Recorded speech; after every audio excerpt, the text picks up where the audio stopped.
이 계시의 말씀을 공독할 때에 살아계신 하나님의 음성을 들으시기를 기원합니다. 바울과 바나바는 안디옥에서 유하며 수다한 다른 사람들과 함께 주의 말씀을 가르치며 전파하니라.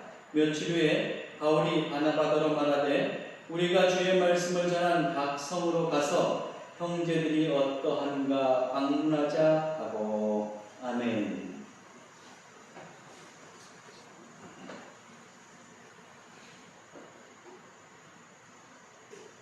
지난 도쿄올림픽에서 경례 세레머니로 유명해진 한국 선수가 있습니다. 바로 우상혁 선수죠. 현재 군인 신분이기에 아마 경례를 한 듯합니다. 이 우상혁 선수는 이번에 남자 높이뛰기에서 2m 35cm를 넘어서 4위를 차지했습니다. 이번에 이룬 이 기록은 한국 신기록이기도 합니다. 비록 메달은 따지 못했지만 우리나라 높이뛰기의 미래를 밝혔습니다. 사실 우상혁 선수는 신체적으로는 한계가 많은 사람입니다. 우선 그의 발은 짝발입니다. 8살 때 택시 바퀴에 발이 깔리는 바람에 왼발보다 오른발이 1.5cm가 작다고 합니다. 또 높이뛰기 선수로서는 키가 그닥 큰 편은 아니에요. 188cm니까 그래도 꽤 큰 키지만 아마 높이뛰기 선수에서는 작은 편에 속한다고 합니다. 그리고 그는 한때 운동을 그만두려고도 했습니다. 1919년에 왼쪽 정강이에 염증이 생겨서 선수 생명이 위기에 처했을 때 이제 우상혁 선수는 아마 절망해서 훈련도 거르고 매일 술을 마시면서 그렇게 자포자기에 빠졌다고 합니다. 이때 포기하지 않고 끝까지 격려하면서 돌본 사람이 있었는데 그 사람이 누구냐? 바로 김도균 코치입니다.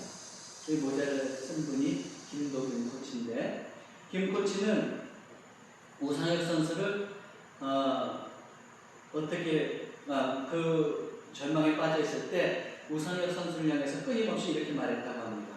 상혁아, 너는 많은 걸 갖고 있는데도 너 자신을 모른다. 넌 세계적인 선수가 될 수 있어. 이렇게 계속 격려하고 또 위로하고 힘을 불어넣어줬다고 합니다.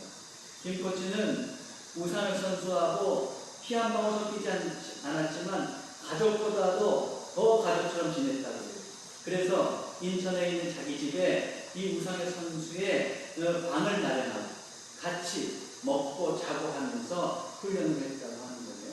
또 이렇게 도쿄올림픽에 가서 또 올림픽 기간 중에도 함께 묵으면서 지냈다고 합니다. 김 코치는 우상혁 선수의 성향을 너무 그러니까 잘 알고 있습니다. 그래서 이렇게 얘기했다고 해요. 상혁이는 안 좋게 말하면 어린아이처럼 순수해서 현실성이 떨어지는 면이 있는데 그걸 좋게 보면 실제로는 어려운 일도 가능하다고 믿는 성향이 됩니다. 너니까 할 수 있는 거다라고 자주 말해주며 자신감을 심어줬더니 환상을 현실로 만들어냈습니다. 위대하게 된 사람 뒤에는 그를 돌본 사람이 있게 마련이지요. 한 잡지에서 이런 기사를 본 적이 있습니다. 어떻게 하면 슈퍼스타를 키울 수 있나? 스포츠, 과학, 예술 분야에서 뛰어나게 이름을 떨친 사람들 120명을 조사해 봤더니 그들을 키운 부모의 대부분이 극성파였다고 합니다. 그 부모들은 보통의 다른 부모보다 월등히 많은 시간과 정성을 아이에게 쏟았다고 합니다. 이 기사는 슈퍼스타를 키우는데 그 비결에 대해서 다음과 같이 요약했습니다. 나면서부터 슈퍼스타로 태어나는 것이 아니다. 그들의 어린 시절부터 부모는 그들이 최선을 다해 정상에 올라가도록 훈련했으며 승리자의 정신을 불어넣었다. 위대한 사람은 그냥 생기는 게 아닙니다. 그 뒤에 그를 위해서 끊임없이 관심을 가지고 돌보고 양육한 사람이 있었기 때문입니다. 신앙인도 마찬가지입니다. 한 사람의 다른 신앙인이 되기 위해서는 그를 위해 기도하고 돌본 사람이 있습니다. 성숙한 신앙인은 돌봄과 양육을 통해서 태어나게 됩니다. 사도 바울은 초대교회 시대의 위대한 전도자였죠. 그는 곳곳에 다니면서 복음을 전했고 무수한 교회를 세웠습니다.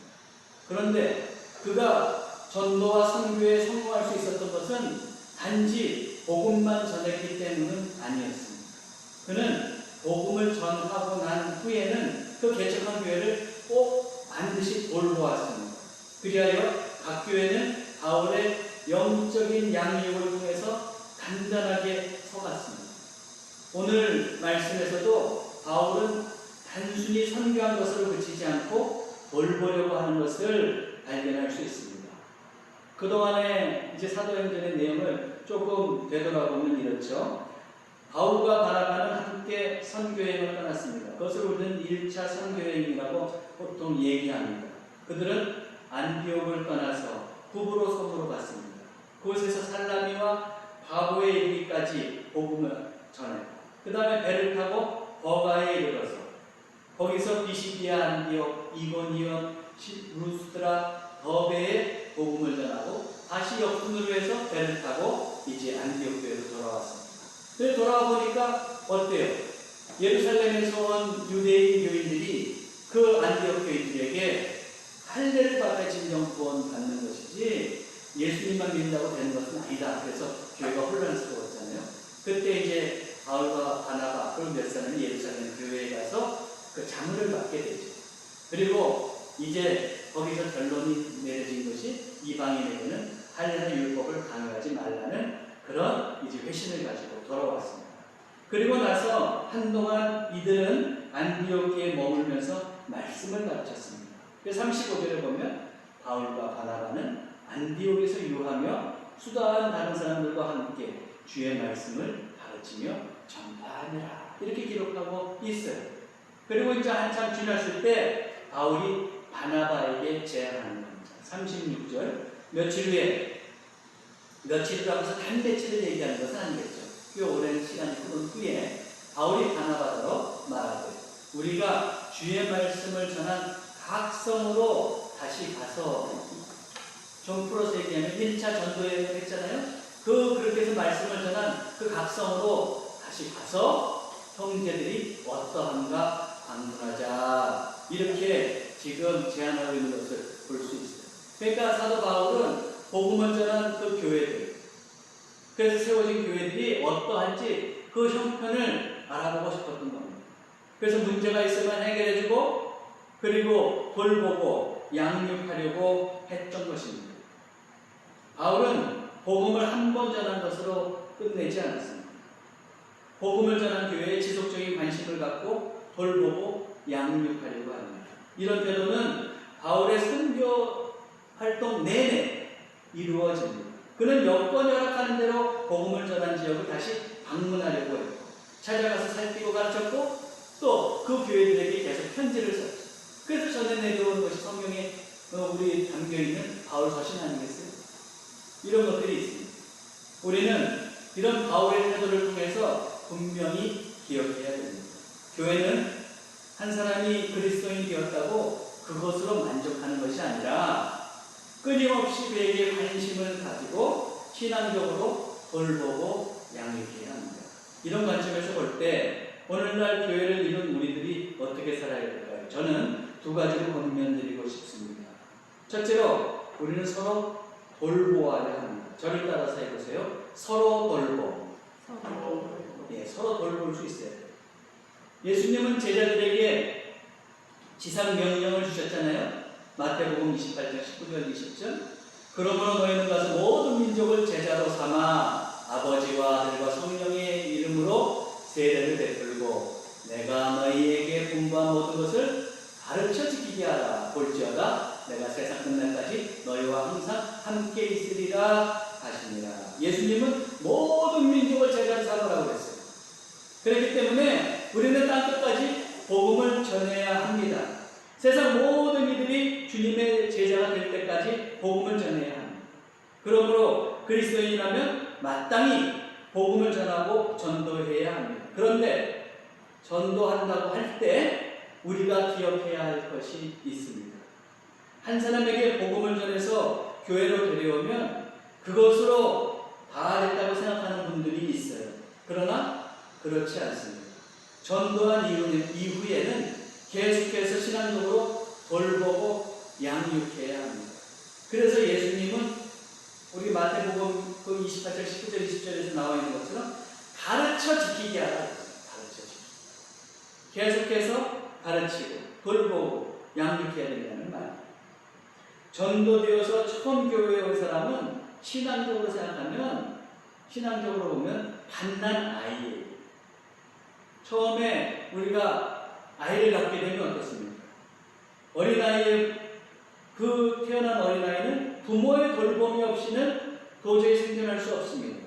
그래서 부모가 어떻게 돼요? 젖을 주고 기저귀를 갈아주고 예방주사를 마치고 사랑으로 돌보아야 합니다. 그렇게 해서 서서히 커가면서 이제 하나의 성숙한 인격으로 자라게 되는 것이죠. 처음 교회에 온 사람도 마찬가지입니다. 아주 영적으로 갓난아이. 그는 돌봄이 필요한 상태에 있는 사람입니다. 그러므로 온 교우가 함께 관심을 가지고 돌보고 양육해야 합니다. 그러할 때 믿음 생활에서 도태되지 않고 건강한 신앙인으로 성장해 갈 수 있습니다. 그러나 비단 초신자만 돌봄이 필요한 것이냐? 그렇지 않아요. 이미 신앙생활을 오래 한 사람도 여전히 돌봄이 필요합니다. 인생을 살아가다가 보면 크고 작은 힘든 일과 유혹을 만나게 됩니다. 우리는 사람이기에 이 일에 흔들리기도 합니다. 어떤 때는 크나큰 어려움이 다가왔는데 잘 견디다가도 또 어떤 때는 아주 자그마한 어려움이 다가왔는데 마음이 흐르륵 무너질 때도 있어요. 바로 이럴 때 옆에 믿음의 동료가 있다면, 누군가 돌봐주는 사람이 있다면 그게 큰 힘이 되죠. 그리고 그 위기를 든든히 이겨나갈 수가 있습니다. 그러므로 우리 성도들은 서로가 서로에게 든든한 지원자가 되어야 합니다. 서로 돌볼 수 있어야 합니다. 히브리서 10장 24절 25절 서로 돌아보아 사랑과 선행을 격려하며 모이기를 피하는 어떤 사람들의 습관과 같이 하지 말고 오직 권하여 그날이 가까움을 볼수록 더욱 그리하자. 서로 돌보라고 했어요. 사랑과 선행을 격려하라고 했어요. 오직 권하여 그날이 가까움을 볼수록 더욱 그리하자. 이렇게 서로 격려하고 돌볼 때 성장해 가는 거예요. 그래서 우리가 주님이 다시 이 땅에 오실 때 당당하게 주님 앞에 설 수 있는 것이죠.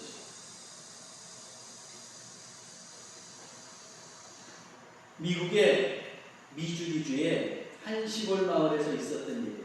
어느 날 그 미용실에 갑자기 사람들이 몰려들었습니다. 그래서 미용사가 무슨 일인가 봤더니 시골 교회 한 50명 모이는 작은 교회가 있었는데 그 교인들이 몰려와서 다 머리를 삭발하게 해달라는 거예요. 웬 광신도 집단인가 맨 처음에 그 미용사가 의심을 했어요. 근데 그 사연을 들어보니까 이랬어요. 그 교회에 그 성도들로부터 사랑받던 한 소녀가 있었는데 이 소녀 10대 소녀가 중학생 정도 된 10대 소녀인데 글쎄 그는 암에 걸리고 그래가지고 어떡합니까? 암 치료하느라고 머리를 다 삭발을 한 겁니다. 그랬더니 자기의 몰골이 추하다고 예배당에 나오지 못하는 거예요. 그거를 이제 목사님과 성도들이 신방을 갖다 그 소리를 들었어요. 그래서 이 아이를 격려해주고 그래야 창피하면서 벗어나게 해줄 수 있는 방법은 없을까? 돌보는 입장을 생각하다가 어른들이 모여서 그러면 우리도 이 아이처럼 똑같이 삭발을 하자. 그럼 그 아이가 예배당에 오는데 문제가 없지 않습니까? 그래가지고 삭발하고 온 거예요. 그 미용사가 그 훈훈한 이야기를 듣고 방송국에 연락했어요. 그리고 돌아오는 주일이 됐습니다. 이 아이의 어머니가, 소녀의 어머니가 이제 간곡하게 부탁해서 이 아이를 데리고 이제 예배당에 오는 거예요. 모자를 쓴 이 아이가 예배당 문을 열고 들어왔는데 문을 연 순간 보니까 교인들이 다 머리를 깎았어요. 이 소녀는 그걸 보는 순간 몸둘 바를 몰랐어요. 그리고 결심한 듯 모자를 벗었어요. 그 상황을 중계하던 리포터가 눈물을 글썽이면서 이렇게 고백했습니다. 나는 크리스찬이 아닙니다. 그러나 언젠가 교회를 나가게 된다면 이런 교회에 나가고 싶습니다. 방송을 보던 모든 많은 사람들도 역시 눈물을 흘렸습니다. 그러나 무엇보다도 당사자인 이 소녀 한번 생각해 보세요. 이 소녀가 이런 성도들을 잊을 수 있겠습니까? 이 교회를 잊을 수 있을까요? 이 교회를 떠날 수 있겠습니까? 믿음을 저버릴 수 있겠습니까? 교인들이 합심해서 한 소녀를 돌볼 때 그 소녀는 그것을 통해서 믿음이 단단하게 서게 되는 것이죠. 사랑하는 성도 여러분, 서로 돌보시기 바랍니다. 그 작은 돌봄이 한 사람을 일으켜 세우고 믿음의 사람으로 살아가게 할 수 있습니다. 지금 우리는 서로 대면할 수는 없어요. 만나서 우리가 격려할 수 없고 또 돌보기가 쉽지 않습니다. 그렇지만 우리는 서로를 위해서 기도할 수 있습니다. 대면할 수 없지만 여건은 안 되지만 우리가 조금 더 정성을 기울이면 전화로 안부를 묻고 또 격려해 줄 수 있잖아요. 여러분, 작은 돌봄을 우리가 실천할 수 있다는 것을 꼭 기억하시고 성도 간에 서로 돌보면서 살아가시기 바랍니다. 두 번째로, 우리는 돌보되 지속적으로 돌보아야 합니다. 저를 따라서 해보세요. 지속적인 돌봄. 네, 첫 번째는 우리가 서로 돌봐야 된다고 했어요. 그 다음에 돌보되 지속적으로 돌봐야 합니다. 한 사람은 위례적인 양육과 관심으로 성장할 수가 없어요. 어린아이가 한 번 양육받았다고 되는 거예요? 꾸준히 계속해서 부모가 돌봐줘야겠죠. 그것과 마찬가지로 지속적으로 관심을 가질 때 한 성도가 영적으로 성장할 수 있습니다. 그러므로 돌봄은 지속적이어야 합니다. 디모데를 보세요. 그가 어떻게 훌륭한 신앙인요 초대교회 지도자가 될 수 있었습니까? 그를 끊임없이 돌본 사람들이 있었기 때문입니다. 디모데후서 1장 3절에 보면 이렇게 되어 있습니다. 사도 바울이 디모데에게 편지를 쓰면서 하는 말이에요.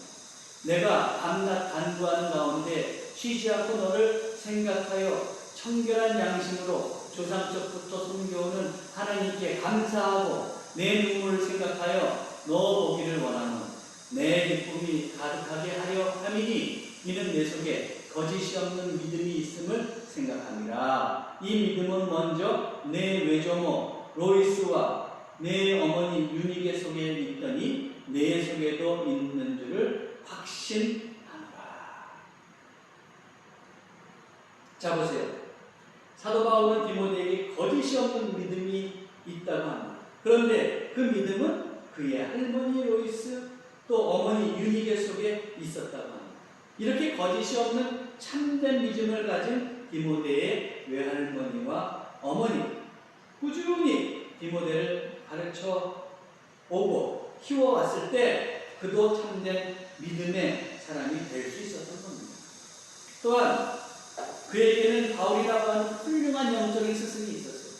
그래서 그를 만났을 때 그에게 관심을 갖고 돌봤을 것이고 또 오죽하면 이렇게 디모데가 이제 영적인 지도자로 나가 있을 때 그에게 디모데 전서 편지를 써서 보냈겠습니다. 그러면 만났을 때 얼마나 그를 돌봤겠어요. 그래서 앞쪽에서 그렇게 얘기하잖아요. 내가 밤낮으로 간구한다. 디모데를 위해서 이렇게 기도했다는 것을 봤을 때에도 굉장히 관심을 가지고 돌봤다는 것을 알 수가 있어요. 이런 돌봄을 통해서, 이런 여러 사람들의 돌봄을 통해서 비로소 디모데는 영적으로 모범적인 지도자가 될 수 있었던 겁니다. 우리도 마찬가지예요. 우리가 누군가를 돌본다고 할 때 이렇게 지속적으로 돌볼 수 있어야 합니다. 마음에 감동이 있다고 한 번 관심을 가지고 돌볼 수 있어요. 이건 그리스도인들이 누구나 쉽게 할 수 있어요. 그러나 지속적으로 돌보는 것은 그렇게 쉬운 일이 아닙니다. 그렇지만 하나님께서는 우리가 돌본다고 했을 때, 돌봄의 사역을 감당한다고 할 때 지속적으로 돌보기를 원하세요. 믿음 생활에 있어서는 지속적인 것이 굉장히 중요합니다. 말씀을 읽고 기도하는 것도 지속적이에요. 계속하지 못하기 때문에 우리의 신앙이 들쭉날쭉합니다. 교회를 위해서 또 헌신하고 교회를 사랑하는 데 있어서도 지속적이어야 합니다. 교회를 향한 우리 헌신이 기복이 있기 때문에 교회가 단단하게 성장하지 못하는 겁니다. 돌봄도 지속적이지 않기에 우리의 영적인 동료가 성장하지 못하는 겁니다. 기왕에 신앙생활을 하려면 지속적으로 하시기 바랍니다. 특별히 지속적으로 돌보면서 살아가시기 바랍니다. 돌아가신 저희 어머니는 제 신앙의 모범이 되시는 분이에요. 어려서 학교에 갔다가 돌아오면 어머니께서 성경을 읽고 계시고 기도하던 모습을 저는 심심치 않게 목격했습니다. 또 어머니께서 늘 새벽기도 다니셨는데 어릴 때 어머니 손을 붙잡고 제가 또 새벽기도를 따라갔던 그런 기억도 납니다. 또 마을 분들을 많이 전도하시고 그들을 돌보셨어요. 그런데 여러분, 그런 저희 어머니가 언제 예수님 믿기 시작했냐면 제가 7살 때 믿기 시작했는데 처음에 그렇게 쉽게 믿은 건 아니에요. 먼저 제 목요일을 다니던 정주 할머니라고 하는 분이 계셨어요. 할머니 성함은 모르고 저보다 한두해 어린 정주라고 하는 아이의 할머니였어요. 그런데 그 할머니가 우리 어머니께 지속적인 관심을 가지고 계속해서 전도하셨어요. 그 할머니가 이제 밭에다가 오이도 호박도 키우고 그랬는데 오며 가며 든 호박 오이를 가지고 집에 들으셔서 주고 가시면서 이제 교회 다니자 이렇게 전도하셨어요. 그런데 우리 어머니가 그걸 한 번은 받아들였을까요? 그렇지 않았어요. 때로는 그 할머니가 온다고 부담스러워서 어머니가 숨으셨어요. 나 없다고 그래라. 숨어 계셨어요. 그런데 그렇게 지속적으로 전도하시니까 결국은 하나님께서 때를 못 잊게 하시는 거죠. 그리고 이제 제가 6살 때 정도부터 이제 우리 큰 누님이 교회에 나가기 시작했는데 어느 날 제 귀에 대고 얘기합니다. 야, 어머니 보고 엄마 보고 이번 주에 교회 가자고. 그래서 제가 주일날 엄마 오늘 우리 교회 가야지. 어머니 선뜻 따라 나섰죠. 제 한마디에 선뜻 따라 나셨겠어요. 그 정주 할머니가 계속 교회 가자 그러면서 때를 못 잊게 만드십니다. 그 지속적인 전도에 어머니가 감동을 받고 이제 교회 나가기 시작합니다. 그래요. 전도를 해도 지속적으로 해요. 전도에서 한 사람이 그리스도인이 됐다 그러면 그 사람을 돌보고 양육한 대로 지속적으로 해요. 지속적일 때 한 사람의 그 신앙이 바로 서갈 수 있다는 것을 우리는 기억해야 합니다. 사랑하는 성도 여러분, 여러분의 가족과 우리 공동체의 교우들을 믿음의 눈으로 바라보고 지속적으로 돌보시기 바랍니다. 그런 여러분의 돌봄을 통해서 진정한 믿음의 사람이 탄생할 수 있기를 바랍니다. 지난 주간에 인터넷을 통해서 한 기사를 봤는데 제목이 이랬어요. 코로나 백신에 떠나보낸 엄마, 홀로 남겨진 아이의 가슴 아픈 사연. 그 기사를 제가 잠시 소개해드리려고 해요. 지체 장애를 앓던 50대 여성이 코로나19 백신 접종 후 고통을 호소하다 아이만 홀로 남겨두고 세상을 떠난 가슴 아픈 사연이 전해졌다. 그동안 뉴바티스 관절염으로 거동이 불편해 정부 지원금과 인근 교회의 후원으로 살아온 A씨 55세. 행복한 가정을 꾸리는 것이 꿈이었던 그는 과거 결혼도 하고 예쁜 아이도 얻었다.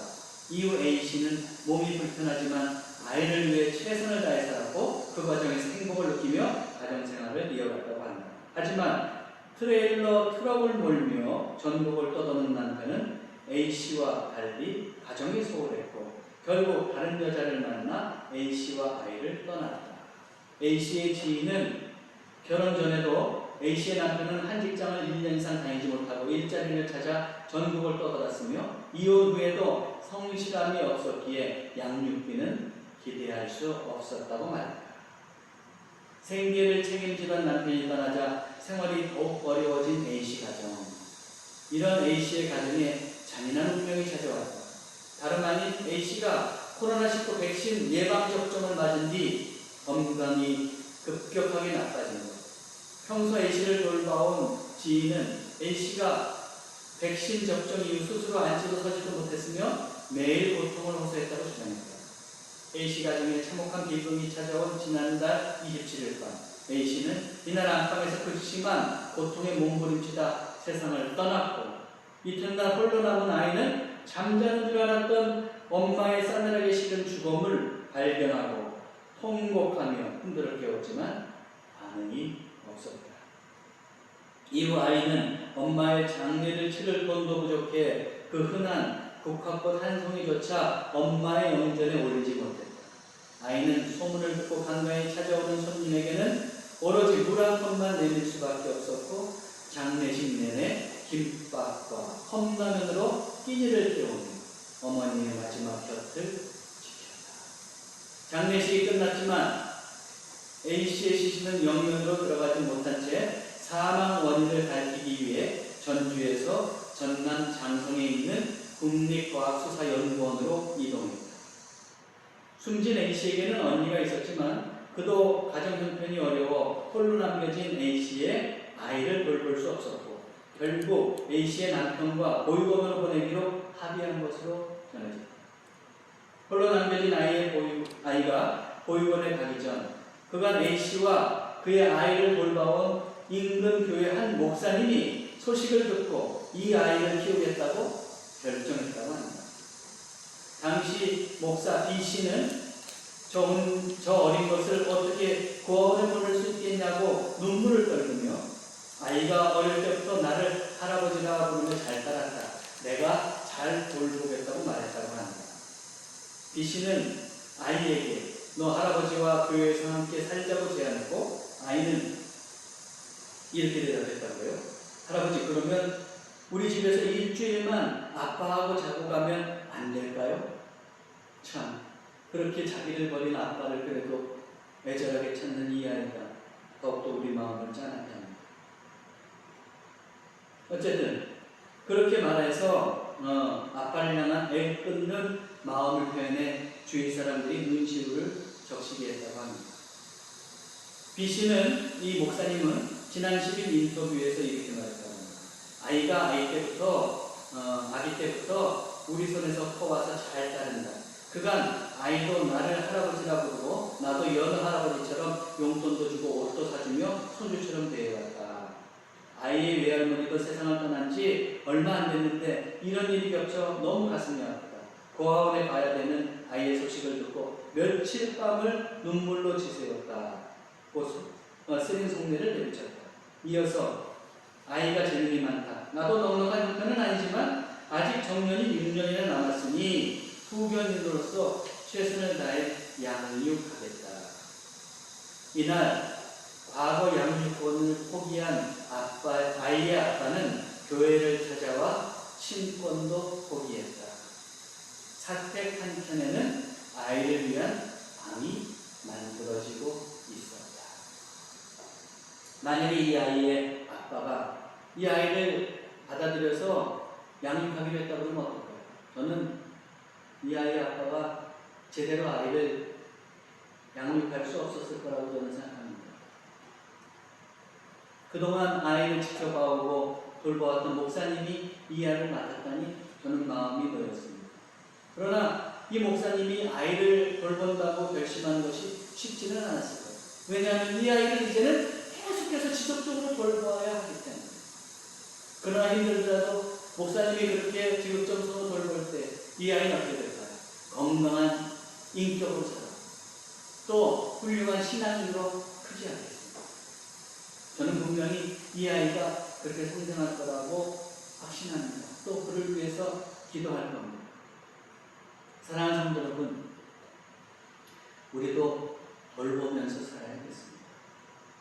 성도 간에 서로 돌보십시오. 지속적으로 돌보십시오. 하여 우리 모두 들꽃 공동체 성도들이 아름다운 교제를 이어가고 영적으로 아름답게 성장해 가기를 주님의 이름으로 축원합니다. 기도하겠습니다. 돌봄을 통해서 생명이 성장해 가도록 창조하신 하나님, 그 창조의 법칙을 잊지 않고 저희들 돌보며 살게 하옵소서. 특별히 영적 가족으로 맺어주신 성도들과 서로 돌보며 살아가게 하옵소서. 돌보되 지속적으로 돌보게 하옵소서. 해서 우리 전일교회가 하나님 보시기에 아름다운 교회, 들꽃 교우들이 하나님께서 기뻐하시는 하늘 백성이 되게 해 주옵소서. 우리 주 예수 그리스도의 이름으로 기도하옵나이다.